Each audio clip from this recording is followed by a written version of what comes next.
అయ్యా వందనాలు, అయ్యా వందనాలు, అయ్యా వందనాలు నీకే.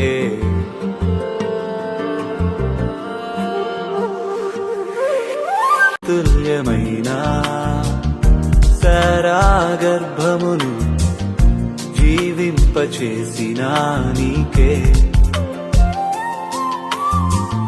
జీవితంతో ఒక నిబంధన చేస్తున్నానయ్యా, ఈ లోకమైన కార్యములు ఏది నా జీవితంలో రాకుండా, ఈ లోకమైన కార్యముల వైపు నేను చూడకుండా, నా జీవితంలో ఎల్లప్పుడూ నీ వైపు నేను చూచి నేను నడిచేదనయ్యా.